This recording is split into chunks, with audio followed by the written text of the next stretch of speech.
But இவங்க செய்யறதுல ஆயிலும் நிறைய இருக்காது.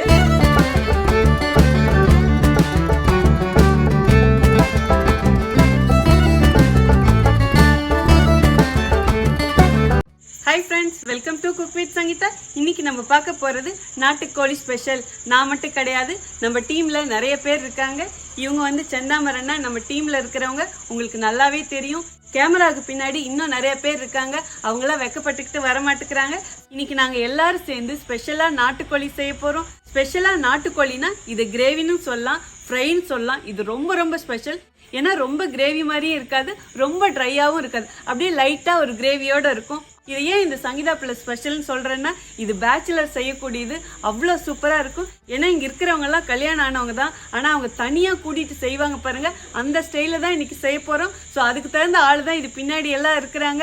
இந்த ஸ்பெஷலான நாட்டுக்கோழி சிக்கனை எங்கள் டீமோட உங்களுக்காக ஸ்பெஷலாக செஞ்சு காட்ட போகிறேன். நம்ம சேனலை யாரெல்லாம் இன்னும் சப்ஸ்கிரைப் பண்ணலையா சப்ஸ்கிரைப் பண்ணுங்கள். ப்ளீஸ் கீழே இருக்கிற பெல் பட்டன்லாம் மறக்காமல் ஆள் கொடுங்க. அப்போ தான் நான் போகிற வீடியோ உங்களுக்கு உடனே வரும். வாங்க இப்போ எப்படி செய்கிறதுன்னு பார்க்கலாம்.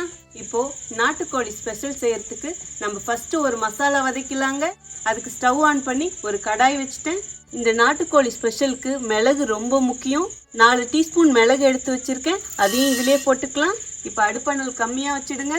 1 டீஸ்பூன் ஜீரகமும் இதிலே போட்டுக்கலாம். 1 டீஸ்பூன் சோம்பு போட்டுக்கலாம். இன்றைக்கி 2 கிலோ நாட்டுக்கோழியில் தான் செய்ய போகிறோம். அதுக்கு தகுந்த மசாலா தான் நான் போடுறேன். இந்த ரெசிபியை பொறுத்த வரைக்கும் ஓவர் மசாலா இருக்கக்கூடாது. மீடியம் சைஸ் 2 பட்டை எடுத்து வச்சுருக்கேன், அதுவும் இதிலே போட்டுக்கலாம். 5 லவங்கம் போட்டுக்கலாம். சின்னதாக 2 ஏலக்காய் போட்டுக்கலாம். ஒரு பிரிஞ்சி இலையை 2ஆக கட் பண்ணி வச்சுருக்கேன், அதுவும் இதிலே போட்டுக்கலாம். 5 காஞ்ச மிளகா போட்டுக்கலாம். இந்த நாட்டுக்கோழி ஸ்பெஷலுக்கு மிளகு அதிகமாக இருக்கணும், மிளகா கம்மியாக இருக்கணும். அடுப்பணல் கம்மியாக வச்சு இதை செவக்க வறுத்துக்கலாங்க. லேசாக செவக்கம் பார்த்தீங்களா, அப்படியே எடுத்துடணும், இல்லைன்னா கசப்பு தன்மை வந்துடும். இதுலேயே கொஞ்சமாக கருவேப்பிலையும் போட்டுக்கலாம். 2 நிமிஷத்துக்கு இதை வறுத்திங்கன்னா கரெக்டாக இருக்கும். எல்லாம் நல்லா வெடிக்குது. இந்த அளவுக்கு செவந்தா போதும். இப்போ இது உடனே வேற ஒரு பிளேட்டுக்கு மாற்றிடலாங்க. நம்ம வறுத்த மசாலாவை நல்லா ஆற வச்சுட்டு இப்போ பொடி பண்ணி எடுத்துகிட்டு வந்துடுறேங்க. நம்ம வறுத்ததெல்லாம் நல்லா பொடி பண்ணி எடுத்துகிட்டு வந்துட்டேங்க. இதுதாங்க நம்ம ஸ்பெஷல் மசாலா. இதை அப்படியே எடுத்து ஒரு பக்கம் வச்சுடுங்க. இப்போ நம்ம சிக்கனை ஃபஸ்ட்டு மசாலா தடவி வச்சுக்கலாம். அதுக்கு ஒரு அகலமான பவுல் எடுத்துக்கிட்டேங்க. 2 கிலோ நாட்டுக்கோழி சிக்கன் எடுத்து அதை நல்லா தயிர் போட்டு வாஷ் பண்ணிவிட்டு தண்ணி இல்லாமல் எடுத்து வச்சுருக்கேங்க. இப்போ தேவையான மசாலா பொடியெலாம் போட்டுக்கலாங்க. மஞ்சள் தூள் 1 டீஸ்பூன் போட்டுக்கலாம். நீங்கள் 1 கிலோ சிக்கனில் செய்கிறதா இருந்தால் நான் போடுற அளவில் பாதி போடுங்க. இந்த சிக்கனுக்கு தேவையான அளவு உப்பு போட்டுக்கலாங்க. நம்ம ஸ்பெஷலாக வறுத்தரைச்ச மசாலா பொடி போட்டுக்கலாம். இதுக்கு மசாலா பொடின்னு பார்த்தீங்கன்னா இது மட்டும்தான், வேறு எதுவுமே சிக்கன் மசாலா மட்டன் மசாலா இந்த மாதிரி போடக்கூடாது. 2 டீஸ்பூன் வெறும் மிளகா பொடி போட்டுக்கலாம். 2 டீஸ்பூன் வெறும் மல்லிப்பொடி போட்டுக்கலாம். இதுலேயே தேங்காய் எண்ணெய் 3 டீஸ்பூன் ஊற்றிக்கலாங்க. சப்போஸ் நீங்கள் தேங்காய் எண்ணெய் வேணான்னு நினச்சிங்கன்னா நீங்கள் நார்மலாக என்ன எண்ணெய் யூஸ் பண்ணீங்களோ அதுலேயும் செய்யலாம். பட் தேங்காய் எண்ணெயில் செய்யும் போதும் ரொம்ப சுவையாக இருக்கும். லாஸ்ட்டாக இதில் கொஞ்சமாக கருவேப்பிலையும் போட்டுக்கலாம். போட வேண்டிய பொருட்கள் போட்டாச்சுங்க. இப்போ இது நல்லா மிக்ஸ் பண்ணிக்கலாம். இப்போ கை கொண்டு அப்படியே நல்லா மிக்ஸ் பண்ணிக்கலாம். செந்தாமரன்னா தான் மிக்ஸ் பண்ணுறாரு.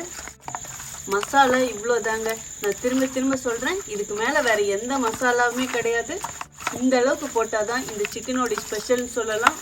ஒவ்வொரு சிக்கன்லேயும் இந்த மசாலா கோட் ஆகிற மாதிரி நல்லா அழுத்தி பிசைஞ்சு கொடுங்க. அவ்வளோதாங்க. இந்த அளவுக்கு பிசைஞ்சா போதும். வாங்க இப்போ ஸ்பெஷல் சிக்கன் செய்ய ஸ்டார்ட் பண்ணிடலாம். நாட்டுக்கோழி செய்யறதுக்கு ஸ்டவ் ஆன் பண்ணி ஒரு பாத்திரம் வச்சாச்சுங்க. தேவையான அளவு எண்ணெய் ஊற்றிக்கலாங்க. எண்ணெய் காஞ்சிடுச்சுங்க. இப்போ 1 டீஸ்பூன் கடுகு போட்டுக்கலாம். அடுப்பணல் மீடியமாக வச்சுக்கோங்க. கடுகு பொரிஞ்சிடுச்சுங்க. பெரிய வெங்காயம் மீடியம் சைஸ் 2 எடுத்து ஸ்லைஸாக கட் பண்ணி வச்சுருக்கேன், அதுவும் இப்போ இதிலே போட்டுக்கலாம்.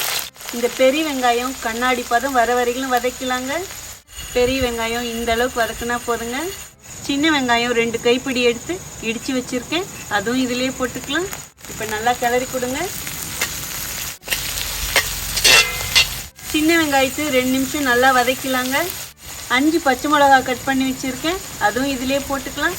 நான் எங்கெல்லாம் காரம் போடுறேனோ அங்கே உங்களுக்கு தகுந்த மாதிரி போட்டுக்கோங்க. இப்போ இதையும் சேர்த்து நல்லா வதக்கோங்க. எல்லாம் இந்த அளவுக்கு வதக்கினா போதுங்க. ஒரு கைப்பிடி பூண்டு இடித்து வச்சுருக்கேன், அதுவும் இதிலே போட்டுக்கலாம். நீங்கள் இஞ்சி பூண்டு பேஸ்ட் போடக்கூடாதுங்க, இந்த மாதிரி இடித்து போடணும், இல்லைனா மிக்சியில் கொரகொரப்பாக அரைச்சி போடணும். மீடியம் சைஸ் இஞ்சி ஒரு துண்டு இடித்து வச்சுருக்கேன், அதுவும் இதிலே போட்டுக்கலாம்.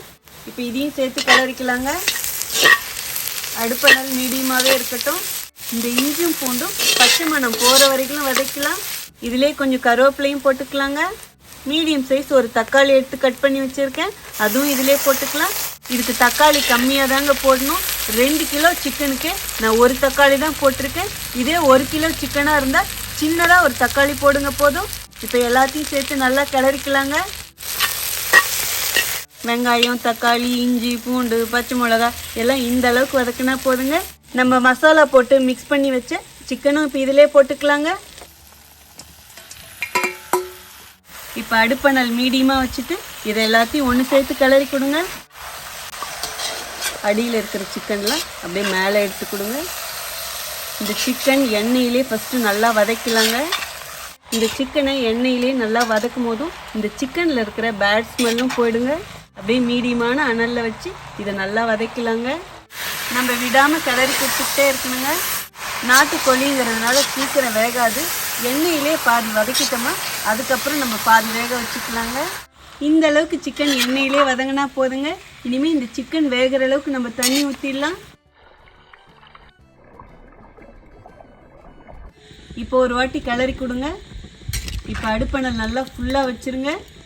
சிக்கன் முழுகிற அளவுக்கு தண்ணி ஊற்றினீங்கன்னா கரெக்டாக இருக்கும். இப்போ இது நல்லா கொதிச்சு வரட்டுங்க. நல்லா கொதி வந்துருச்சுங்க. இப்போ ஒரு வாட்டி கிளறி கொடுங்க. கிளறி கொடுத்துட்டு உப்பு காரம் கரெக்டாக இருக்கான்னு பார்த்துக்கோங்க. உங்களுக்கு தகுந்த மாதிரி அட்ஜஸ்ட் பண்ணிக்கோங்க. இனிமேல் இந்த சிக்கன் நல்லா வேகணுங்க. அடுப்பணல் மீடியமாக வச்சுட்டு இதை க்ளோஸ் பண்ணி வச்சிடலாம். இது நல்லா வேகட்டும். இடையில எடுத்து கிளறி கொடுக்கலாங்க. ஓப்பன் பண்ணி பார்க்கலாங்க. அந்த மசாலா மனம் சூப்பராக அடிக்குது. நம்ம இடையில இந்த மாதிரி கிளறி கொடுக்கணுங்க, இல்லைன்னா சில டைம் அடி பிடிக்க வாய்ப்பு இருக்கு. முன்ன இருந்ததை விட நல்லா தண்ணி வத்திடுச்சு, கலரும் மாறிடுச்சு பாருங்க. அப்படியே நல்லா டார்க் கலராக. இன்னும் இந்த தண்ணி வத்திச்சுன்னா இன்னும் நல்லா டார்க் கலராக ஆகும். உங்களுக்கு இந்த அளவுக்கு கிரேவியாக இருக்கணும்னு நினச்சிங்கன்னா நீங்கள் இப்பயே அடுப்பு ஆஃப் பண்ணிடலாம். நான் இன்னும் கொஞ்சம் நல்லா திக்காக விட போகிறேன். ஸோ இன்னும் 5 நிமிஷத்துக்கு இதை மூடி வச்சு வேக வைக்கிறேங்க.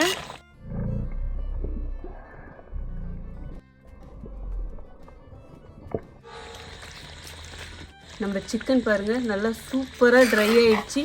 இந்த அளவுக்கு ஆனால் போதும். லைட்டாக ஒரு கிரேவியோடு சொன்ன பார்த்தீங்களா? ஸோ இந்த ஸ்டேஜ் கரெக்டாக இருக்கும். நம்ம சிக்கன் முடிவுக்கு வந்துடுச்சு. இதை இப்படியே விட முடியாது. இதுக்கு இன்னும் மெருகேற்றணும்னா இன்னும் சில பொருட்கள் போடணும். அதையும் இப்போ போட்டுக்கலாம். லாஸ்ட்டாக அப்படியே இந்த சிக்கன் மேலே 1 டீஸ்பூன் தேங்காய் எண்ணெய் ஊற்றினா அவ்வளோ மணமாக சூப்பராக இருக்கும். நான் 1 டீஸ்பூன் தேங்காய் எண்ணெய் விட்டுருக்கேன். சப்போஸ் உங்களுக்கு வேணான்னு நினச்சிங்கன்னா நீங்கள் நார்மலாக என்ன ஆயில் யூஸ் பண்ணீங்களோ அது வேணாலும் விட்டுக்கலாம். ஈவன் நெய் கூட விட்டுக்கலாம். இப்போது அப்படியே மேலே கொஞ்சமாக கொத்தமல்லி தழை தூவிக்கலாம். இப்போ ஸ்டவ் ஆஃப் பண்ணிவிடுங்க. அப்படியே லேசாக கிளறி கொடுங்க. அவ்வளோதாங்க. சூப்பராக மணக்க நம்ம ஸ்பெஷல் நாட்டுக்கோழி சிக்கன் ரெடி ஆயிடுச்சு. வாங்க எப்படி இருக்குன்னு டேஸ்ட் பார்த்தலாம். சூப்பராக நம்ம நாட்டுக்கோழி ஸ்பெஷல் சிக்கன் ரெடி ஆயிடுச்சு. ஸோ எங்கள் டீமில் எல்லோரும் சாப்பிட்றதுக்கு ரெடி ஆகிட்டோம். நாங்கள் தான் இப்போ டேஸ்ட் பண்ணி பார்க்க போகிறோம். எங்கள் 2 பேர்த்தையும் உங்களுக்கு தெரியும். இவர் சுகதீஷ் எங்கள் ஹஸ்பண்டோட ஃப்ரெண்டு தான். ஆக்சுவலாக இந்த ரெசிபிக்கு சொந்தக்காரரே இவரு தான். எனக்கு நாட்டுக்கோழியே பிடிக்காது. பட் இவங்களாம் ஜென்ஸ்லாம் சேர்ந்து தனியாக வெளியில் வச்சு சமைப்பாங்க. அதுலேருந்து எனக்கு கொஞ்சம் கொடுத்துருக்காங்க. ஸோ நான் சாப்பிட்டு பார்த்துட்டு எனக்கு ரொம்ப பிடிச்சிது. நாட்டுக்கோழினாலே ஒரு ஸ்மெல் அடிக்கும், பிடிக்காது அப்படின்னு நினச்சிட்டு நான் சாப்பிட மாட்டேன். பட் இந்த ஸ்டைலில் செஞ்சு கொடுத்து தான் நான் நாட்டுக்கோழியே சாப்பிட ஆரம்பித்தேன். இந்த ஸ்பெஷல் ரெசிபியை ரொம்ப நாளாக உங்களுக்கு செஞ்சு காட்டணும்னு நினச்சேன். ஸோ இன்றைக்கி தான் அதுக்கு நேரம் அமைஞ்சிருக்கு. இதோட மெயின் பார்த்தீங்கன்னா மசாலா. ஓவர் மசாலா இருக்கக்கூடாது. நாம்பளா ஸ்பெஷலாக இதுக்கு வறுத்து அரைச்சி போடுறேன் பார்த்தீங்களா, அங்கே தான் இருக்குது சுவையே. நீங்களும் இதே மாதிரியே செஞ்சு பாருங்கள். ஆனால் நான் சொன்ன அளவுகளோட இன்னைக்கு ரொம்ப எளிமையான முறையில் சுகதி ஸ்டைலில் செஞ்சு காமிச்சிருக்கேன். இப்போ எப்படி இருக்குன்னு டேஸ்ட் பார்த்தலாம். எப்படி இருக்குன்னு டேஸ்ட் பார்த்து சொல்லுங்கள். உங்கள் டேஸ்ட் வருதா? பெரிய பீஸாக இருந்தாலும் நல்லா டேஸ்டாக இருக்குது. நீங்கள் செய்கிற மாதிரி இருக்கா? அதே போல தான், அதே டேஸ்டியே இருக்குது. கலர் பார்த்தாலே தெரியுது. கரெக்ட். பட் இவங்க செய்யறதுல ஆயிலும் நிறைய இருக்காது.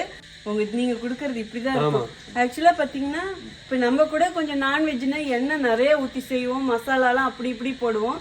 பட் இவங்க செய்யறதுல ஆயிலும் நிறைய இருக்காது. அப்படியே அந்த சிக்கன்ல நல்லா மசாலா கோட் ஆயிட்டு சாப்பிட்டுக்கிட்டே இருக்கணும்னு தோணும்.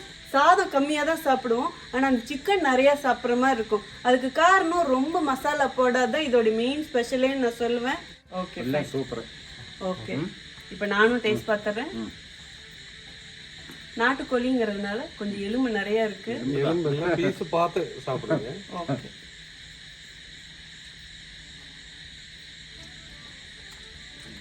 வா சூப்பராக இருக்கலாம்.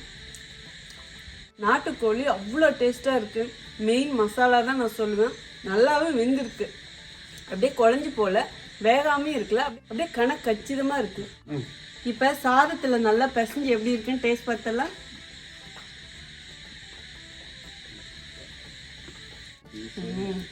செம்மையா இருக்கு. அப்படியே நல்லா சுண்ட வச்சேன் பார்த்தீங்களா, அதோட டேஸ்ட் இதில் தெரியுது. நல்லா பீஸ் வந்து